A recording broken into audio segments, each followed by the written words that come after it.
केंद्रीय स्वास्थ्य मंत्रालय ने चीन के उत्तरी क्षेत्र में एवियन इन्फ्लुएंजा H1N2 के तेजी से फैल रहे मामलों और बच्चों में सांस की बीमारी को लेकर अलर्ट जारी किया है।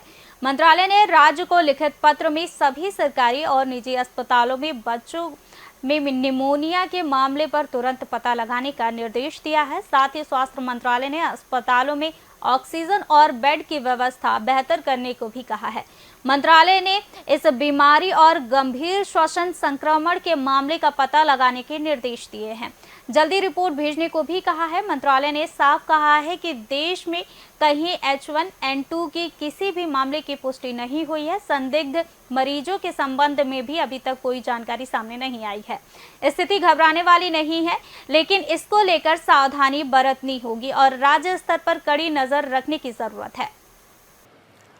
देखिए, चाइना में बेसिकली पिछली बार भी जब कोरोना शुरू हुआ था तो चाइना ने दुनिया को थोड़ा अंधेरे में रखा था, थोड़ा लेट लोगों को बताया, WHO को जानकारी लेट गई। कई जगह जब पेंडेमिक शुरू हो गया तब जाके मालूम चला कि ऐसा कोरोना चाइना में फैला हुआ है, जब चाइना में फैले हुए 2-4-6 महीने हो चुके थे।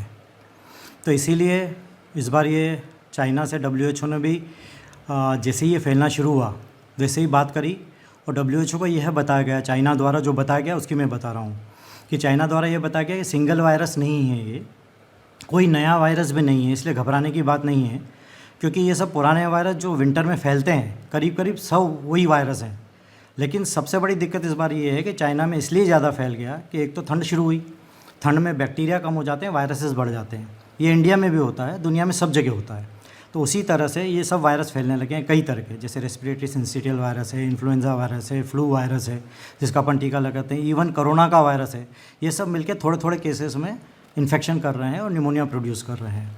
पर इसमें केवल एक प्रॉब्लम ये है कि ये जो वायरस है ज़्यादा तादाद में इसलिए बढ़ गए हैं कि इसी साल कोरोना के जो रिस्ट्रिक्शन है वो ख़त्म हुए, जैसे दूरी बनाए रखना, मास्क पहनना, घर से बाहर नहीं निकलना, चाइना में इसी साल ख़त्म हुए हैं और चाइना का ये पहला विंटर है इन रिस्ट्रिक्शन को ख़त्म करने के बाद। तो ये सडनली बहुत ज़्यादा फैल गया है।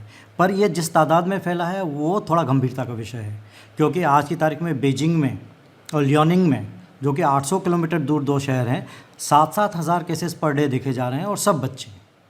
इन बच्चों में निमोनिया नॉर्मली भी इस विंटर सीजन्स में होता है, पर इस बार बहुत ज़्यादा प्रकोप में है और खूब ज़्यादा बच्चे भर्ती हो रहे हैं।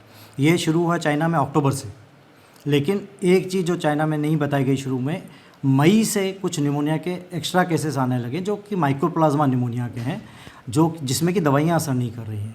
तो ये माइकोप्लाज्मा जो एडेड बैक्टीरिया है वो थोड़ा डेंजरस है, वो अगर फैल गया तो दिक्कत दे सकता है। पर सबसे अच्छी बात यह है कि इसमें कोई भी नया वायरस, जैसे कोरोना उस समय हुआ था वैसा कोई नया वायरस नहीं है, सब पुराने हैं। लेकिन कारण केवल है कि लोग एक साथ घरों से निकले हैं और विंटर शुरू हुआ है, तो जो पुराने वायरस हैं उनकी इम्यूनिटी कम हुई, 3 साल लोग अंदर रहे घर पे, तो इम्यूनिटी कम करने के कारण ज़्यादा फैल रहा है। इंडिया में इसके आने की संभावना कम है। फिर भी गवर्नमेंट ने सभी स्टेट्स को और यूनियन टेरिटरीज़ के हेड्स को, हेल्थ हेड्स को यह एडवाइजरी जारी की है कि अपनी व्यवस्थाएं पहले से देख लें। जैसे पिछली बार कोरोना हुआ था तो अपन आखिरी वक्त पे चेते और इमीडिएटली एक्शन शुरू किया, उसके पहले ही सब लोग ध्यान रखें, तत्पर रहें, अपनी अपनी व्यवस्था देख लें, दवाइयों की व्यवस्था देख लें, बेड्स की व्यवस्था देख लें, ऑक्सीजन की व्यवस्था देख लें, ह्यूमन पर्सनल की व्यवस्था देख लें और ऑक्सीजन की व्यवस्था देख लें। इन सब चीज़ों की पूरी व्यवस्था किसी भी पेंडेमिक को, महामारी से अपने लड़ने के लिए अपन लोग सक्षम हैं कि नहीं, इसकी व्यवस्था पूरी रखें। यही एडवाइजरी गवर्नमेंट ने सभी स्टेट गवर्नमेंट्स को और यूनियन टेरिटरीज़ को दी है।